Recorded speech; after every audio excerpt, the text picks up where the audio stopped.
Hello and welcome to my channel, Redeeming Thunder. My name is Erica, and I'm here to give you a difficult word, okay? A difficult, serious word. And it has a lot to do with obedience and grace and also faith in regard to the Ordained Spouse series. This is chapter 17, part 2. And this word, I'm going to be giving you comments that an angel has downloaded to me, and this occurs when I'm in suddenly put into sleep. I'll be studying, researching, totally awake, and then suddenly I'll just feel like so sleepy, like I'll just fall asleep within that instant, okay, for 2 seconds. And during that time, something is then whispered in my ear, or I can hear internally within my being and my spirit. And this word was given to me on 4/2/2025. But I have recently received a dream on 5/24/2025 that relates to this word, this subdaze word, okay?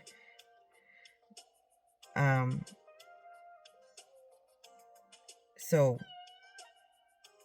this is in regards to the original future ordained spouse, and there has been a change due to them not accepting the call of their life, of their destiny, which is partially with you and partially the ministry and the destiny that Yahuwah has for them, okay? You will understand once you hear the dream that I had. But Yahuwah himself has told me, for the Ordained Spouse series, those that do not want to obey him, there are some repercussions, okay? This is not just being in love and falling in love with your future ordained spouse, the one that he has chosen for you. This has a lot to do with his ministry, okay, and the calling that you guys have together. There's something that you guys do together. So please listen on, because there's quite a bit of information here, and there is a new chapter. I felt it physically felt a change in my body. So the first thing in the subdaze, the angel states, I don't think you should go outside. At least it's not that slippery. So instantly, it had caused me to reflect on a dream I had regarding a slippery slope. And in that dream, I had entered a store, and I was looking for a certain type of pie, a berry pie, and I wanted to check on a bucket. I wanted to check on a duckling that I left out in a pond with some lily pads, and so I wanted to go to the garden center. And when I went there, there was an individual, and I asked him, can I check on it? And or can you check to see if there is a little duckling out there? And he went out to check, and then he said, I don't see a duckling there. There's no pond there. There's just this bucket and a little bit of moss, and the rest of it was murky water within the bucket. I'm like, are you serious? I put this out here with someone. I had put it in a really nice environment, and I had set it up there. I need to go check myself. He's like, I don't think you should go out there. It's very slippery. That's what he said. Be careful. And I'm thinking, how is it slippery? Outside there's nothing. The weather is fine. But when I went out the garden the doors of the garden center that were like automatic, doors. It was a different weather. Okay, it was snowy and icy out there, and there was a few steps. Not steps. There was just an area, a flat area, and to the right and to the left there was like a piles and piles of snow. Okay, that had iced over, and just a few feet forward in front of me there was a slippery slope. Okay, and went all the way down, and then I think there was this lake down there, and it looked kind of really slippery. Okay, I didn't step on it. I went to the side, and then again I did notice that there wasn't any duckling there. There wasn't any pond. So then I came back, or somebody called me, and it was the man, the clerk that was working there. Okay, and the dream, he looked like Bodhi from Fire Country, and he's like, here, grab my hand, and he had one foot on the slippery slope. He had these mountain boots that had spikes on them. Suddenly I looked down, and I also have those same boots. So I was just crunching through the snow to the side, and was a bit timid to grab his hand, but then I thought, yeah, I know him. He's a firefighter from the show, right? He rescues people. So I was like, I could trust him, because so then I grabbed his hand, and he pulled me right up first, and then he went up that one or two steps from the slippery slope. Anyway, we went back inside, and that was that part of the dream that I had. And this dream I had last year. Now, when he stated, I don't think you should go outside, at least it's not that slippery, I knew he was talking about the slippery slope. Okay? And later on, you will understand how is this part of the Ordained Spouse series. So, suddenly, on a different day, I felt dizzy. Okay? And while I was laying down, I felt very dizzy. I didn't do anything to make myself feel dizzy. I just felt like the entire room was spinning. And then so it felt like my body was spinning one way, but it felt like the room was spinning a different way. So it felt like universally dizzy. And there was like a dimensional voice coming through. Like it sounded like it was from very far away, but it was coming through in an echo. And I was falling asleep as that was all occurring. Okay, so I knew in that moment something else is being downloaded, and it says, I weigh your heart. In the subdaze, I heard, I weigh your heart, over and over again. I weigh your heart. I weigh your heart. I weigh your heart. I weigh your heart. Kind of like that in a soft voice, but over and over. So I wanted to share a bit on what's going on about that phrase. It speaks about righteousness and justice. The phrase to do what is right and just, to do righteousness and justice, emphasizes the importance of living a life that is morally upright and fair, both in our dealings with others and in our relationship with Yahuwah, the Most High, creator of the universe. Okay, now, that's what he means by weighing your heart. So this is the message he wanted me to share. Again, the dizziness, the echo in dimensions of time, I hear something else in the subdaze, and it says, open your heart. Open your heart. Open your heart. Okay? So when I research the phrase, literally open your heart, it means to become more vulnerable, honest, compassionate, by revealing your thoughts and feelings, and to allow yourself to be open to love and understanding. So vulnerability and honesty, opening your heart, involves being willing to share your true self, including your vulnerabilities. Compassion and empathy. It also means cultivating compassion and empathy for others, for yourself, recognizing that everyone has their own struggles and experiences. Acceptance and love. Opening your heart allows you to accept and love yourself and others, even when it's difficult. Emotional expression. It's about allowing yourself to express your emotions openly and honestly without fear of judgment or rejection. Trust and connection. An open heart fosters trust and deeper connection with others as you are able to be authentic and vulnerable. Spiritual growth. Opening your heart can also refer to a spiritual practice of cultivating inner peace and connecting with something larger than oneself, obviously with Yahuwah, okay, the Most High, the creator of the universe.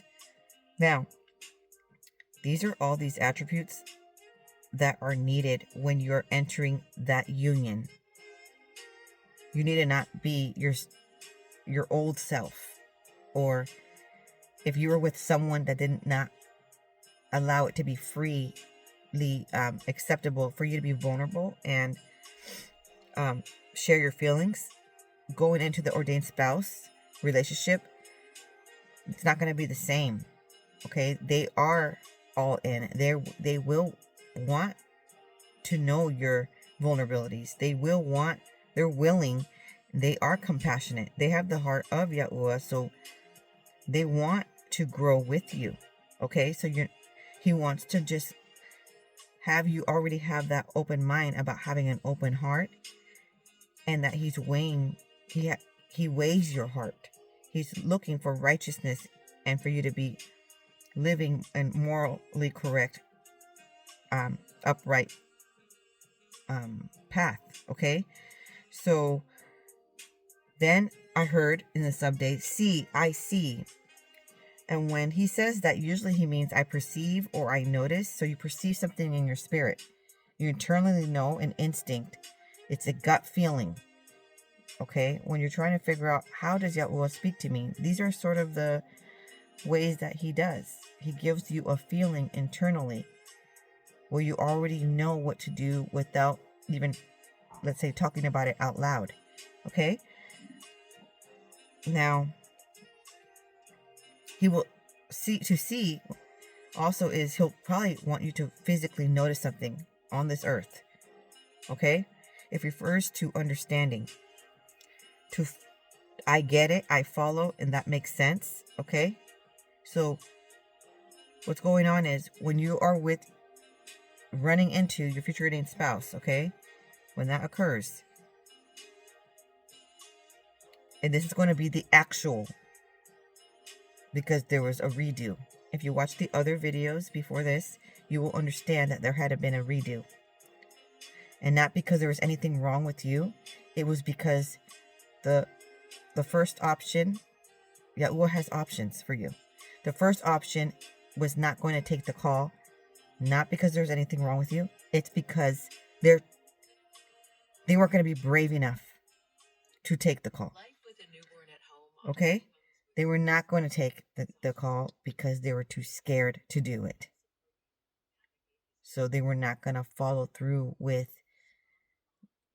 the will of the Father because they're too timid. They're worried that you're not going to love them back. They're a lot at risk, maybe.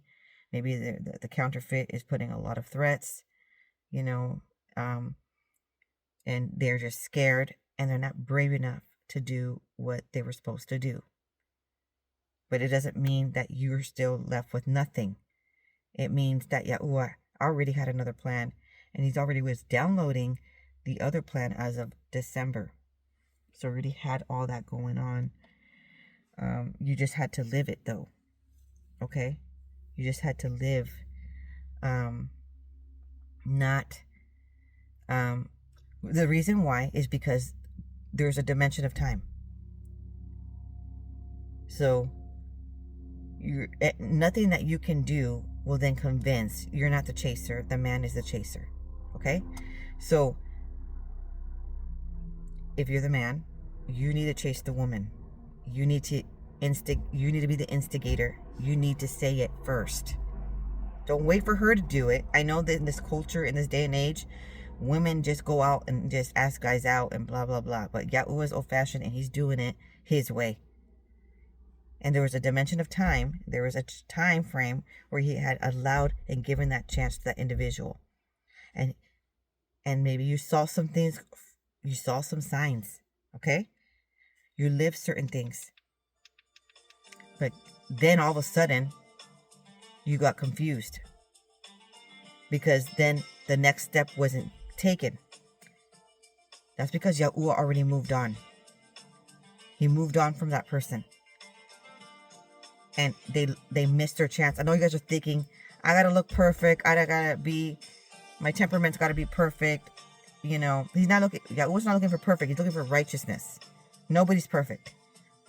You gotta be mature. That's why you've been going through a series of learning how to be a Proverbs 31 wife. Believe me, even myself, I am not perfect.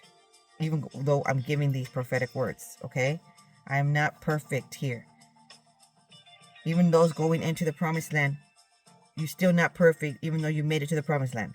But you know what's the difference is? You know when to be accountable. And that's called maturity. You know when to apologize. You know when to repent. You know when to get down on your knees and pray and ask for help, because you can't do this by yourself. There's a difference here. Okay? For those that don't make it to the promised land, they don't know how to do that. They're not there yet. Still want to hold a grudge. Those that didn't make it to the promised land yet, or not going to, they can't pray for their enemies. They don't know how, or they don't want to. Okay? It's very difficult to pray for someone that's constantly attacking you and rejecting and throwing witchcraft. Can you pray for the witch? That's where it takes to be a king, to be a queen. Okay?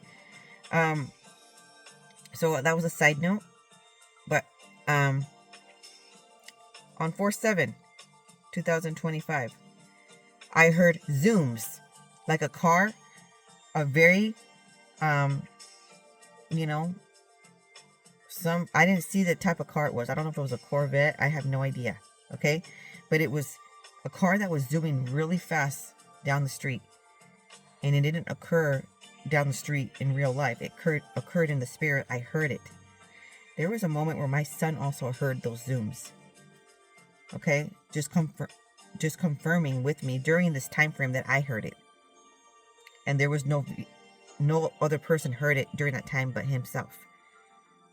So, but it's so loud and significant that one says it out loud when they hear it, when that occurred. Okay, and during that time when I heard those zoom, zoom, zoom, right, I felt dizzy again, like going into a different dimension of time, like if we're moving forward into a different dimension of time. So I also heard now this next segment has to do with the one that did not take the call. Okay? And Yahuwah himself has shared to me that those who he considers Esther's, those who he considers Ruth's in this hour, who are supposed to be with another in the coming future. He needs radical obedience, radical faith, okay?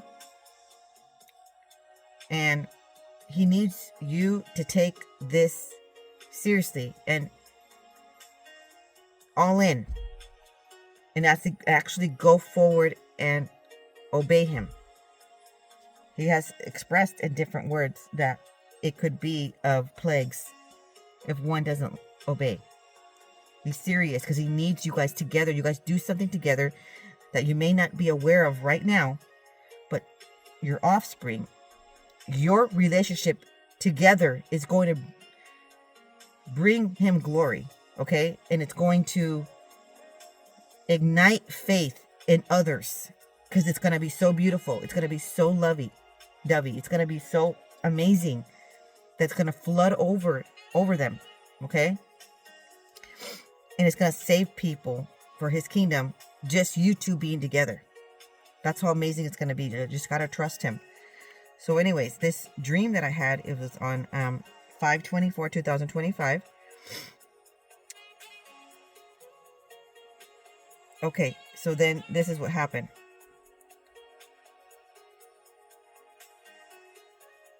I saw this woman and this man sitting together. Okay, and this couple was made known that they were supposed to evolve into a relationship, but that time has been cut. Okay, that option is no more for this individual. Okay, but she is still with this individual as in a friend. Just he's helping her with something. Okay, maybe they're still co-workers, maybe they're still at the treatment center, maybe she still goes to that grocery store. Okay, but nothing came of that relationship further on developing. It just stays as friends. Okay, in that setting, or as professional assistants. And there was other individuals down below. So they were on these bleachers, and she was about to start the session with this individual. And then he said, I need to go back with, he decided to go back with the other woman. Okay, he said something in that nature to her, and she just said, yeah, okay, because she already knows, she's nobody's holding a grudge. Okay, she just knows that he's not brave enough to follow his heart. Okay, you don't have to be evil to somebody, you don't have to curse that person. She just knows that he's felt what he felt, but he's not brave enough to take the plunge and be like all in and say it out loud and pursue. Okay, but she knows it was legit.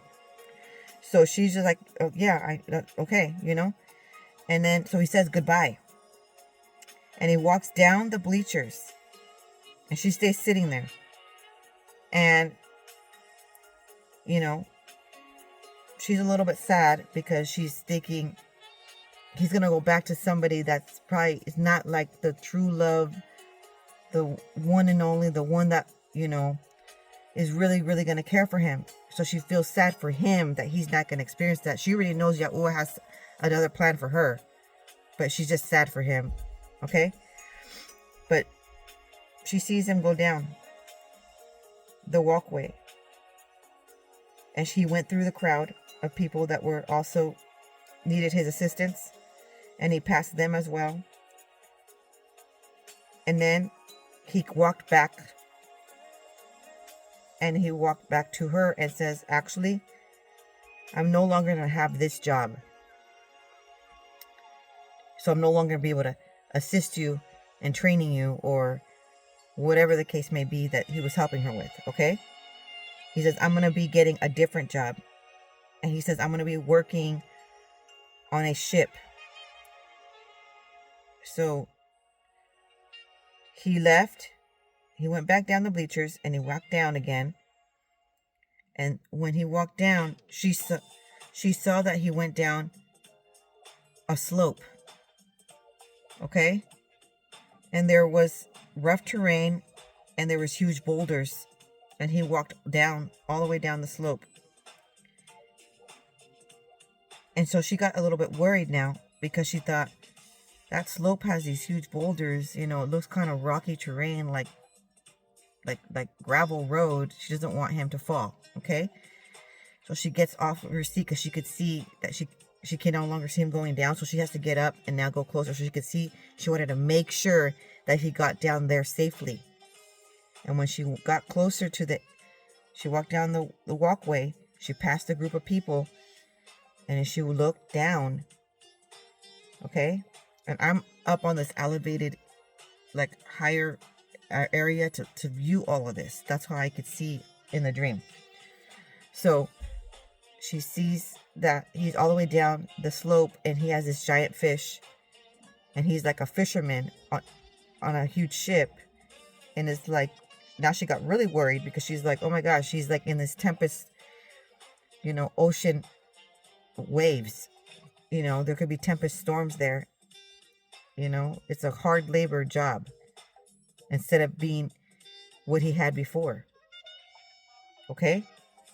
So I'm not downgrading on being a fisherman out at sea. Okay? What I'm saying is, I think what Yahu was trying to show here is that he no longer was employed.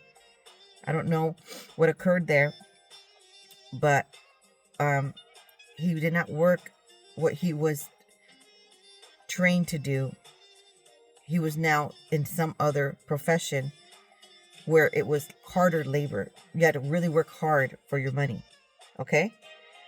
And suddenly down below, she saw that there were other fishermen there. And then they started shoving him, and then they started to beat him up. So he's down on the ground, all the way down the slope.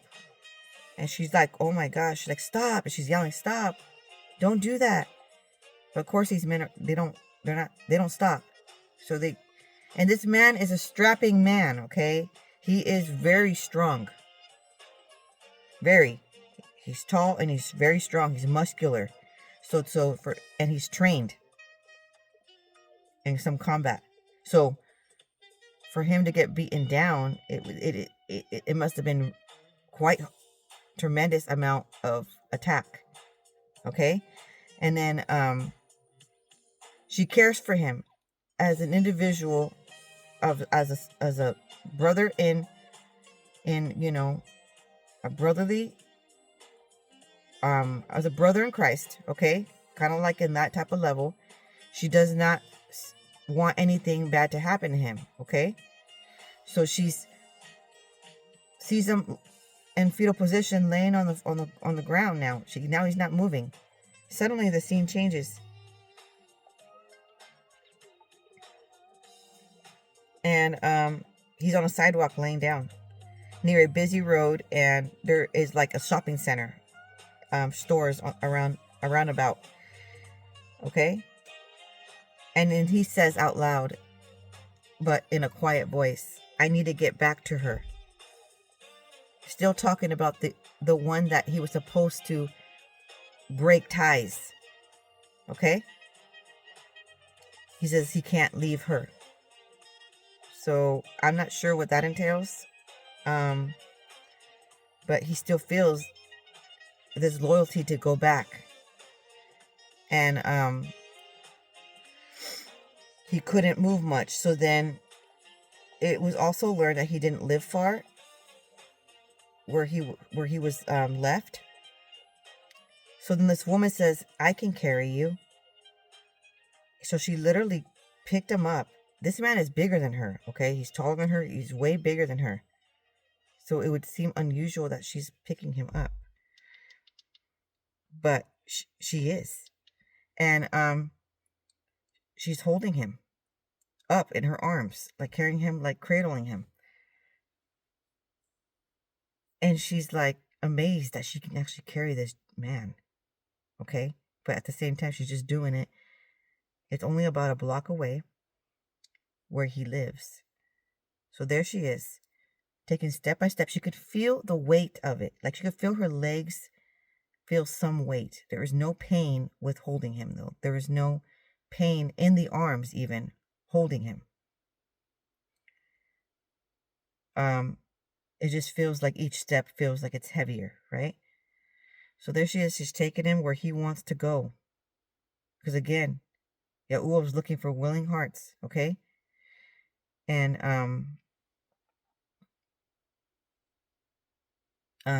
anyway, he's needing to go back to where his house is. So there he is.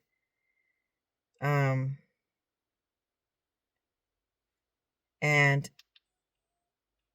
when they arrive, the counterfeit woman, which is now the one that he's with, was this huge woman who looked very angry. She had on a light pink robe, and she looked like she had some kind of large hair, large poofy hair that flowed down.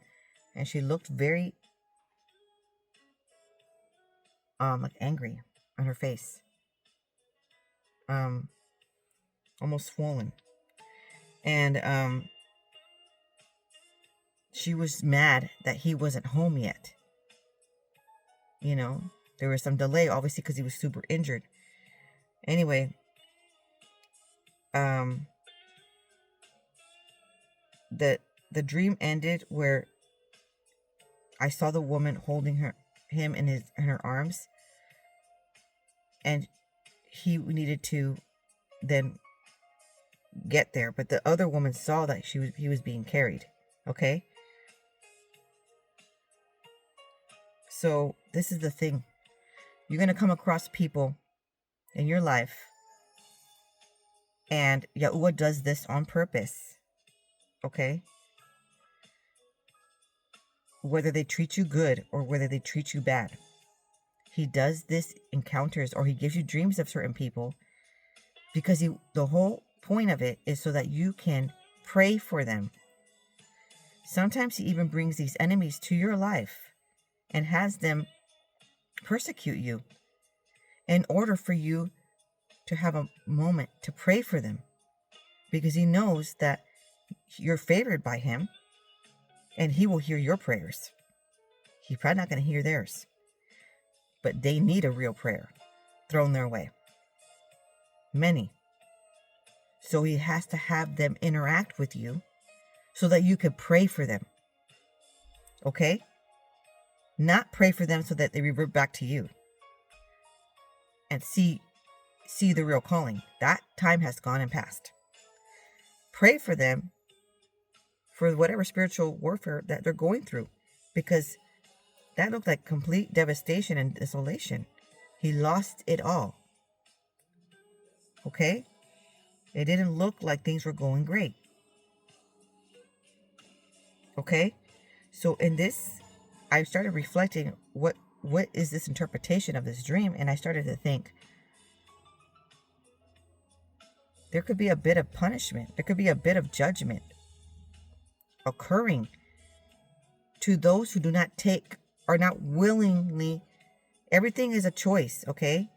Yahuwah's going to present these opportunities to you, but certain people are chosen. Certain people are called. They're like chosen for such a time as this. They're chosen for certain assignments.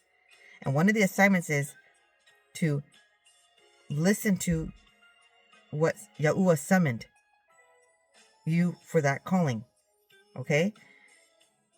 And so he is showing quite a bit of devastation and desolation occurring who do not obey. It's not just, free willy-nilly afterwards. I thought it would be. I thought people just have free will and life goes on nonchalantly. But I guess it is not. And I should have known better, because he did tell me in another realm of word that there will be plagues if the ones that are chosen do not take on the new life that he has. So it makes sense, okay? Now, I know this is difficult to hear, but part of it had a lot to do with he was trying to do things in his own strength, in his own willpower, in his own skills, and Yahuwah gave him. And there's nothing wrong with that, other than when one is manifesting and doing affirmations of their own will power, and then not actually giving glory and honor to the Most High. He will bring them down low, those that think that getting places without the Most High, Adonai, El Shaddai's help. Okay? And I'm telling you this because he's done that to me. When I was learning through a church that you're supposed to manifest and do affirmations to get what you want in life. You know that book, The Secret? Okay, they were teaching that. So for years, I thought you're supposed to say great things, positive affirmations about yourself. You're supposed to manifest, repeat, repetition, like repetitive stating things. and it will occur in your life. Okay? That's what I thought you're supposed to do. And people can do that and forget to also pray and ask if it's the will of the Father. And that's when it becomes self-idol. That's when it becomes a type of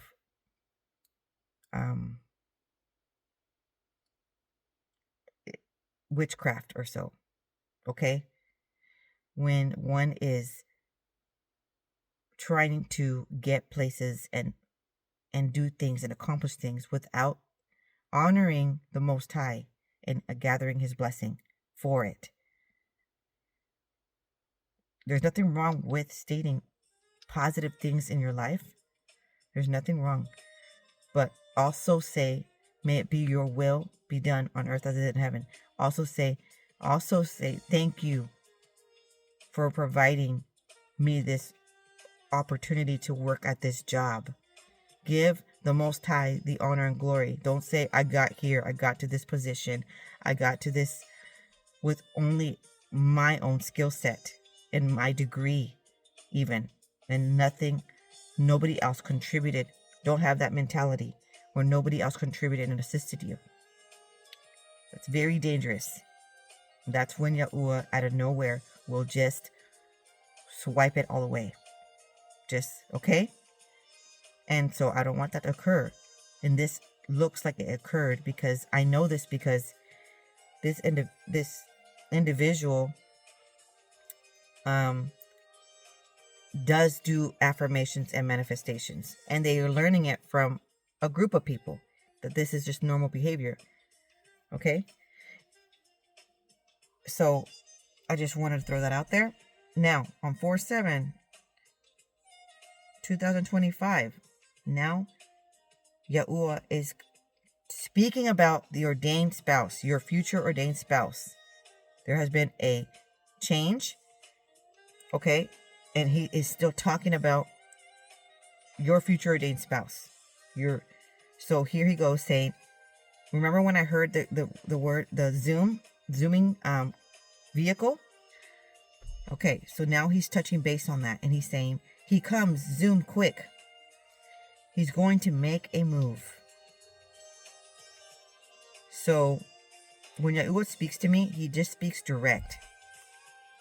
So knowing that this is an ordained spouse series, understand that the way it's written here, it's like, it sounds like he's talking directly to me, but that's how he speaks, okay? He doesn't even tell me when he's about to talk about the past ordained, but he X'd that one out. He just dives into speaking about the new one. You just have to be quick and understand when he's changing subjects or changing person. Okay? So, here we go. He knows what to do next.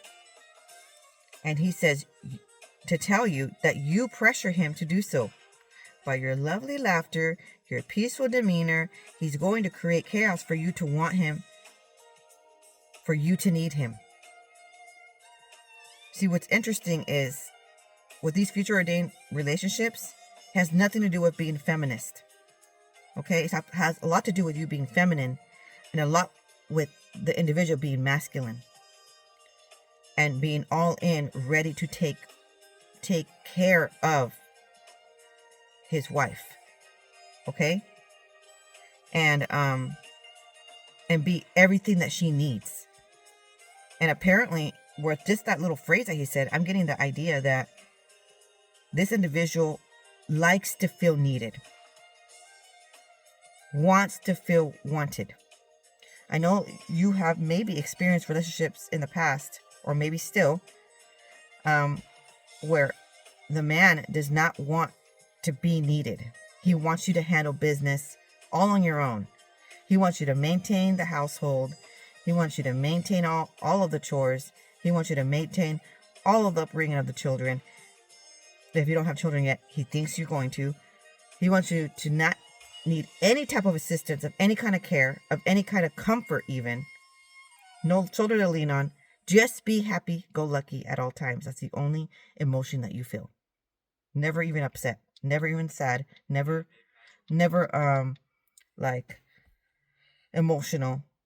He doesn't want to be emotionally available to you because he may see it as wasting precious time or energy. You might have experienced that. You might have experienced where you had to, you wanted to lean on someone of their strength. Let's say you needed to build a piece of furniture. And they're like, don't want you to ask them. They want you to just look at the manual, the instruction manual, and figure out yourself. And you're just like, wait, you're supposed to do this though. You're supposed to want to do this for me and be my strength when I am not. That's not my strength. That you might think that, right? Well, this individual wants to do those things for you. They want to feel needed. It's not going to be any of that drama that you've experienced before.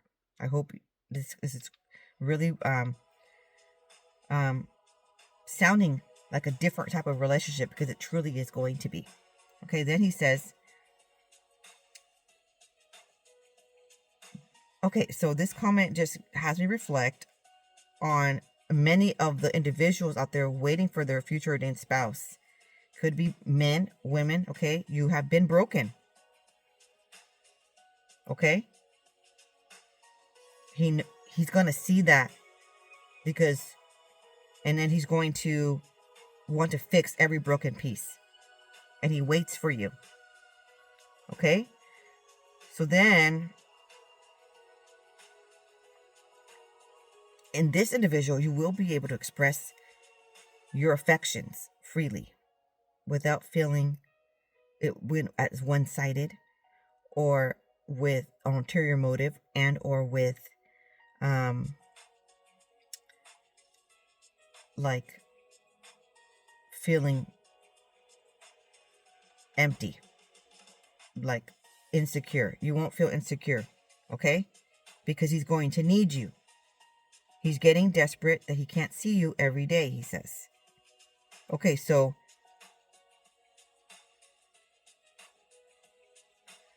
he's going to create an opportunity for you to be in his close proximity more often. Yahuwah is going to create scenarios of how that can occur. Okay, when the time comes when you finally are crossing paths. Okay, or if you are already, he's going to start creating open doors so that you guys can spend a bit more time together if you're not. Okay, so it might even be working at the same place, or working near. Or it may be working on the same project. It's not a job, it's something else. It might be same team. It might be, going to the same location. I don't exactly know. Every situation is different, but that's kind of what he's entailing here. Okay, so you are going to have to say that, he said. You have to say something. But guess what? He says something first that initiates a moment to be closer, a moment to purposely be close to each other and learn about each other for a long-term common goal, which is marriage, right? So he is going to say something obvious. If you watch the prior video, he's going to say something obvious, and he's going to be the one to say it first. That's how Yahuwah had planned it. Okay? He doesn't want it to be where the woman says it first. So if you've been used to having to initiate, back up, please. If you're the woman here, back up, please. You don't have to do that this time. Okay? Be patient. And the individual who is going to be your future ordained spouse, who is going to be hinting who it is, he's going to be the one to initiate it. Okay? He wants the man to do the masculine role. And that's fine. Okay, so then he says, he's going to tell you, you are mine, I am yours. I guess that's key right there. There was another dream that I had, and I think it's chapter 3 or so, maybe chapter 4. And that, it could be chapter 7. And that phrase was stated. So if you just be mindful of that. Okay, so then he says, then the mishap happens. I need you to pay attention to this because your mishap is going to take place right in time for your wedding. So the wedding comes swiftly. He's hunting you down as we speak. So he has been looking for you. He said he's hunting. Okay? Men are natural hunters. They are the ones, it becomes natural to them to chase and to pursue. It's unnatural for a woman to do it. Okay? So that's why you're not doing it. He's going to. There are certain steps that Yahuwah will tell you what to do, and that's what you do, so you can assist for him to find you, but not like you're initiating everything. Okay? It's his job. And then, so back here he says, he's hunting you down as we speak. He's hunting. Where are you, my love? He says, my love, I seek to find you. So I guess Yahuwah just plugged in a couple phrases of what he's been saying. Okay? Probably not in that voice. Okay? I have a woman's voice here, but, just think of it that he is in search of you, of your literal location. Not, maybe he's been looking at your social media or something like that, but now he's seen it, or he's soon to see it, okay? In the coming chapters, chapter 22, around there, chapter 19 through 22, he starts to find you through his social media, okay? So you're going to want to watch those. There's very specific details on those. And he is literally looking for you on this earth, okay? In the city. He's trying to find you. Now, he is also getting quite a bit angry of the poor treatment that you've been dealing with. And then he says, he has this velour. He's brave, okay? He's very brave. He's witnessing facts. And he's fearless in this hour. And then he says, now is the time to summon his call. Okay, so then I'm asking him, how do you do that to deliver this to them? Okay, and he starts to bring up this song. So I feel like this is a key in this hour.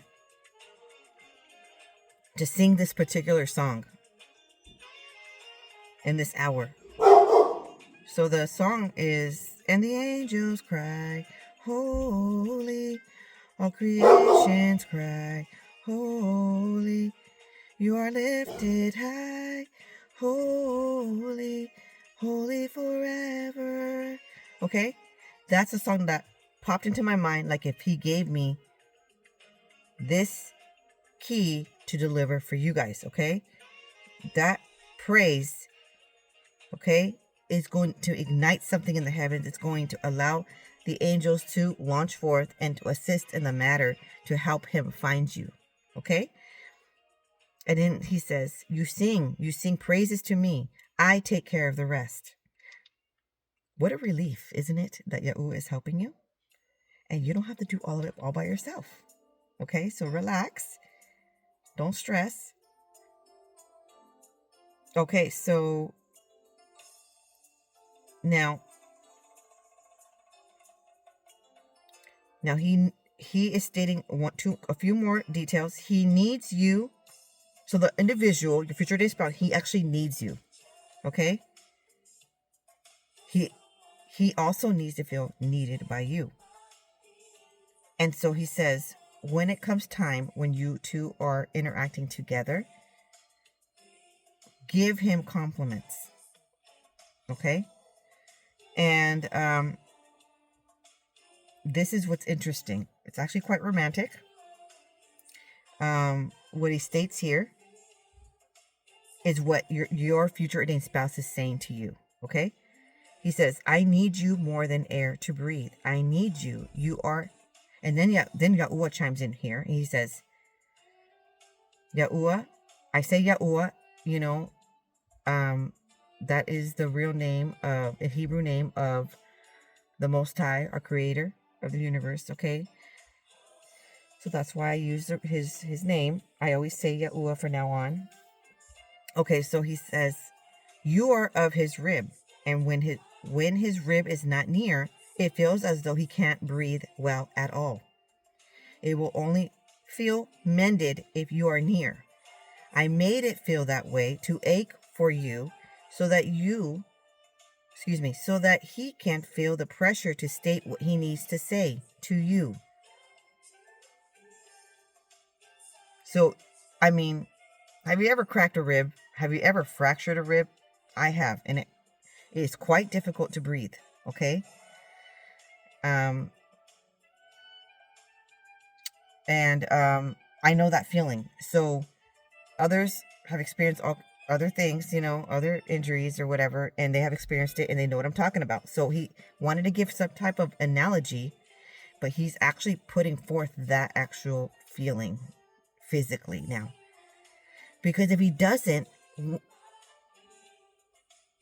when is the future ordained spouse going to be feeling the urgency? Okay, there's a time frame. There's a clock that's ticking. There's a dimension of time that certain things need to occur at a certain time frame. Okay? And he doesn't want anything messed with the timeline or the time frame. So he has to put some type of pressure.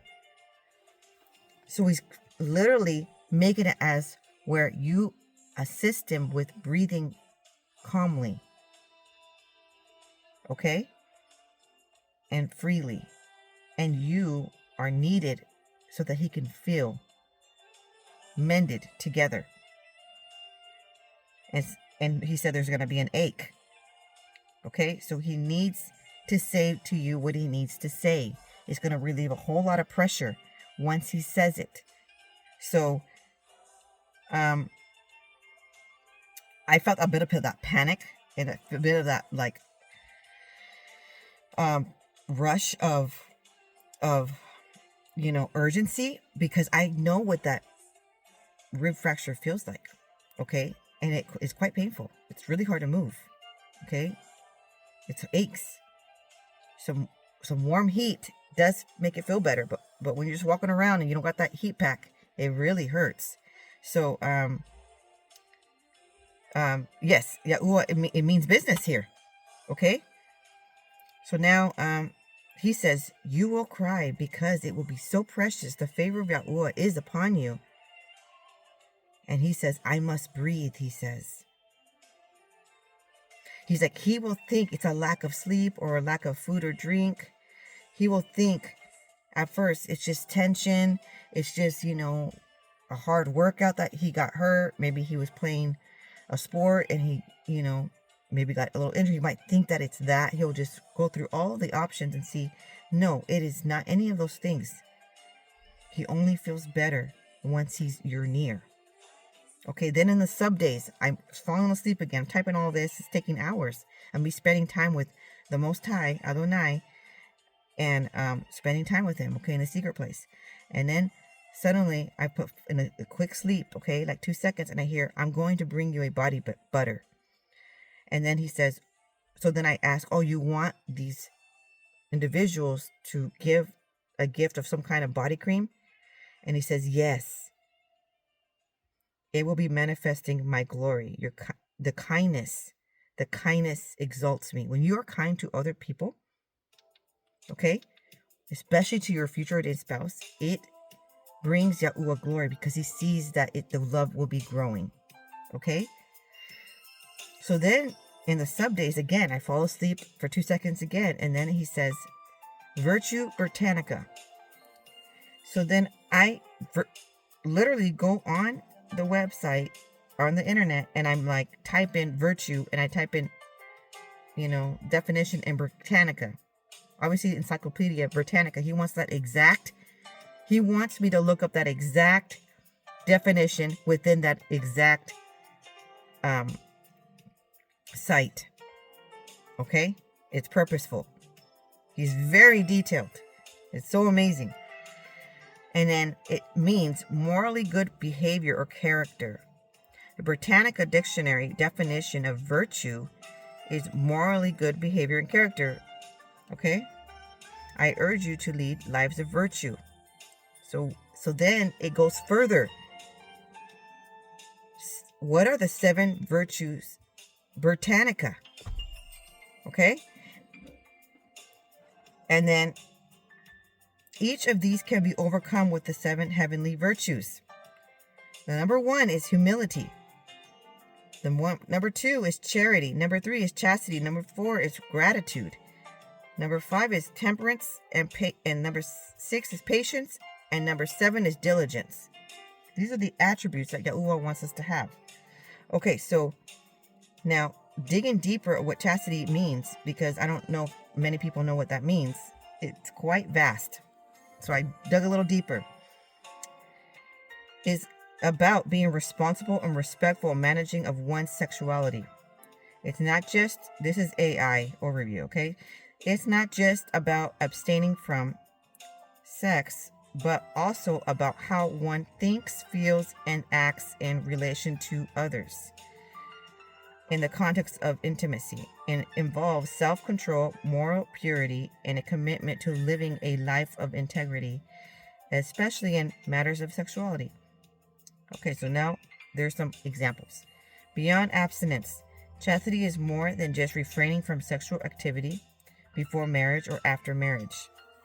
For some of you, you've been in a relationship, and in the past words, prophetic words given, he said to abstain from continuously being sexually active at this time if you know that you are supposed to be with another. Okay? In any example, in these circumstances, okay?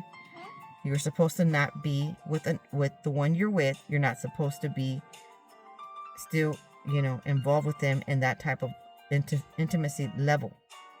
Why? Because it carries on soul ties.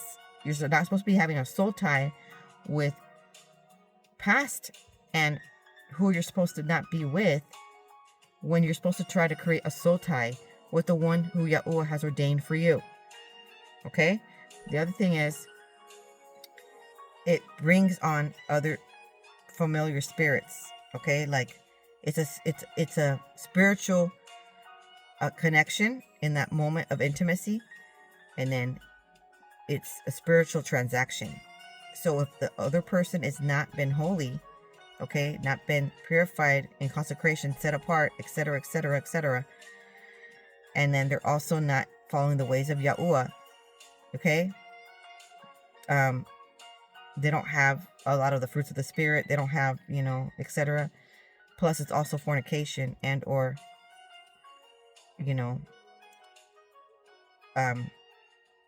other sin. So besides all that, but mainly there's some spirits that come attached to that person who you are sexually intimate with.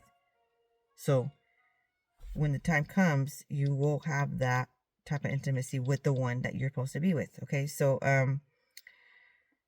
you don't want to keep going through the same cycle of being cleansed, being purified all over again, having all these spirits that were troubling the other individual, and then to come into you, and then you're dealing with depression now. You're dealing with all these other things like addiction or whatever, unnecessary issues, when you were supposed to be trying to be prepared for the one that Yahuwah has for you. It's just almost like backtracking, steps back, rather than steps forward and advancing into your future, into your destiny, right? Because your destiny is connected to this individual. That's what the understanding that I have. All right, so now it also means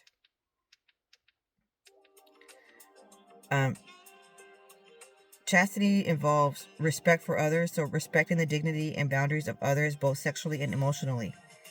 Living a virtuous life. Chastity is a morally virtue that helps individuals live a life of integrity, self-control, and responsibility in their relationships. Love and responsibility. In the context of marriage, chastity is about giving oneself fully freely and lovingly to one's spouse. It also includes a commitment to fidelity and exclusivity within marriage. Different forms of chastity. There are different forms of chastity, including that of for spouses, widows, and those who choose to remain unmarried. Okay, so then he says in the subdaze, I'm really into salads. And I'm not sure what that entails, other than I think the person that you're going to be with likes to eat healthy. Okay, I'm not sure. I just write down whatever is stated to me. Some of these things I haven't solved yet. Some of these things I take 15 hours to solve. Just this one word. You see what I mean? It all just, if that's what I think though. I think I don't know anything else other than that. Okay. Then next he says in the subdaze, so I'd be studying and all of a sudden he'd be downloading something. Okay. Internally, I could feel it. I hear it within that it wakes me up. That is how startling it is. Or near my ear. I literally hear it and I snap and I wake up. And so I hear, get them miracles. Okay? So this is going to be a miracle connection. Okay? Supernatural connection. Yahuwah is all hands on deck involved in this matter. And then, again, studying, and all of a sudden I fall back to sleep for 2 seconds again. And he says, even up to half of my kingdom. But he says it in a whisper. So he's like, I'll be sleeping for those 2 seconds. And I hear, even up to half of my kingdom. See what I mean? And I'm like, what? Heard something, right? And then, where do you recognize that phrase? The book of Esther, right? Who said that to her? The king, King Xerxes, said that to her. Because she was very timid to say what she needed to say to him. She needed to save the Israelites. She was there, purposely put in that for such a time as this, to deliver help of his assistance to deliver the Israelites. They were in danger, eradication. Okay? So then, he says, even up to half of my kingdom. He says, go ahead and tell me your requests, what you want. And she came in her royal gowns, okay? And she invited him to the banquet. If you remember. If you don't remember, watch the show, watch the video on YouTube. And then he's like, I will honor your request even up to half of my kingdom. That's how much he loved Esther. This person that Yahuwah is giving to you as a gift, and you are his gift. He's going to love you more than he ever loved anybody else in this entire world. Okay? He's not going to understand how this love is coming about other than it's supernatural and it's in his heart and he can't take it out. It's like embedded in there. You are embedded. You are part of his rib. And he's saying that you are equal to him. Okay? And even up to half of his kingdom is how much he trusts you and he desires to provide for you and give just freely. Okay? I hope you enjoyed this and I'll see you on the next video.